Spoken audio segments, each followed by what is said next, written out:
Now, new revelations this week about a failure of leadership at the very top of USA Olympics. The trial of Larry Nassar and the women who came forward to publicly accuse him of sexual abuse remains one of the more powerful moments of this year. As Amna Nawaz explains, we're now getting a fuller picture of how top officials knew about allegations and kept the gymnastics world in the dark for more than a year before the scandal broke open in a newspaper expose. I realized I'd been molested by somebody I trusted, that I was one of the gymnasts he had abused, that my life was never going to be the same. More than 150 victims shared wrenching court testimony earlier this year of how sports doctor Larry Nassar sexually abused them for years under the guise of medical treatment.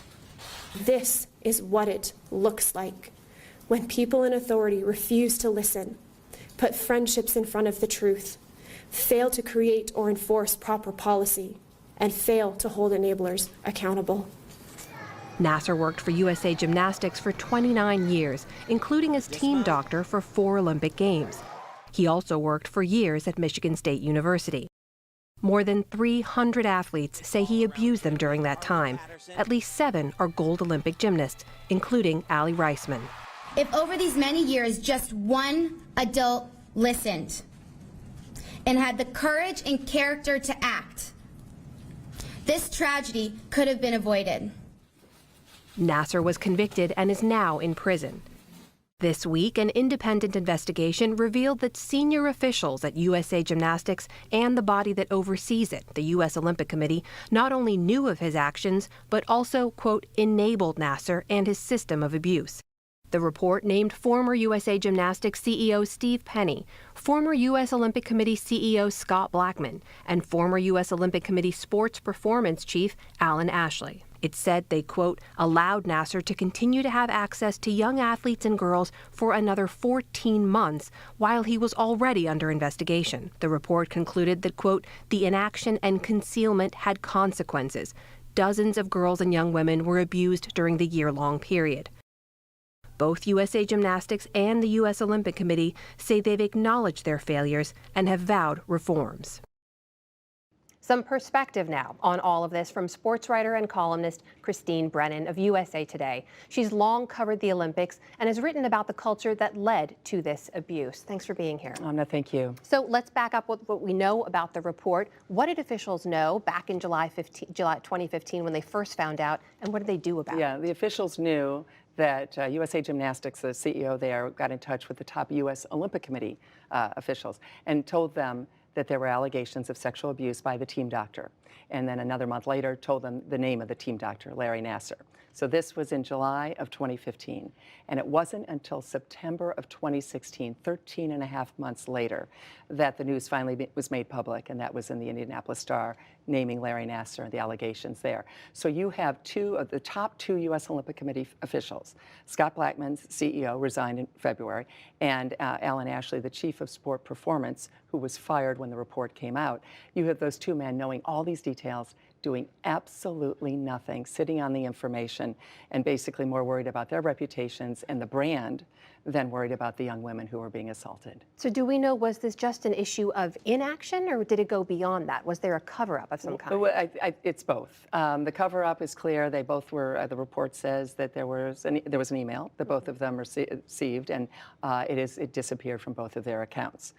So that, of course, is terrible, because if they were deleting emails. And then, of course, you've got the fact that they didn't tell their staff. They didn't do anything. All the things that could have happened, the things they could have done that they didn't do, and to think of how different things might have been if they had called the FBI, if they had sent out an alert to every gymnastics parent in the country, things that would have been so easy for them to do, and of course would have been the right thing to do. It is unconscionable. I know both men. In fact, I know all 3 men. I've covered the Olympics for years, and it's absolutely unconscionable to me, and unconscionable what they did, that they decided that it was okay just to defer to law enforcement. So you mentioned Scott Blackmun there resigning. The other 2 men we named in the report, they're also out of their positions. I guess the big question is that it? Is the reckoning over? Is the house clean? You know, that's a great question. I mean, there is a new leader of the U.S. Olympic Committee, as the CEO, the first female full-time CEO of the U.S. Olympic Committee, and that's Sarah Hirschland. And she's been on the job since August and has done some major things, including wanting to decertify USA Gymnastics, which is the nuclear option under the Amateur Sports Act, but that's something that the U.S. Olympic Committee can do. And of course, she is also the one who fired Alan Ashley when she was made aware of his inaction for those 13 and a half months. I think that we will probably see Congress getting even more involved. There have already been 5 congressional hearings over the last, this year, in the calendar year. I think they probably will do more. One of the things I think that should be done, Safe Sport, the Center for Safe Sport. A lot of people have heard about that, right? And you kind of picture this big thing, and it's working fine, and it's been around forever.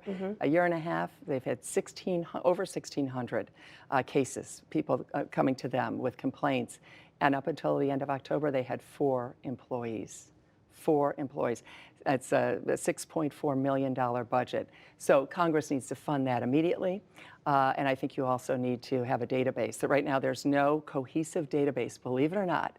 So if you're a parent and you say you want your child to start getting involved with gymnastics or volleyball or whatever it is, a database so that you can go and see who's been banned, because some of these coaches even move from one sport to the other. There's no cohesive database. You and I can get on a plane by having our eyes scanned and walk into buildings with our fingerprints, and yet our Olympic movement in the United States can't somehow get on the same page so that parents and young athletes can know who is a sexual predator. And I think that's something that needs to be dealt with immediately. You know, it's worth shouting out some of your colleagues at USA Today who published a new report today focusing basically on half a dozen coaches who had been banned because of sexual misconduct and are still coaching and have access to kids in some way in different sports. I mean, obviously we're having this conversation now because of gymnastics, but I think a lot of parents out there, as you just mentioned, are wondering how can they trust that these institutions are doing all they can to protect kids. And these national governing bodies is what they're known as, and they're far-flung. Some of them have a staff of 1 or 2 people. That's no excuse,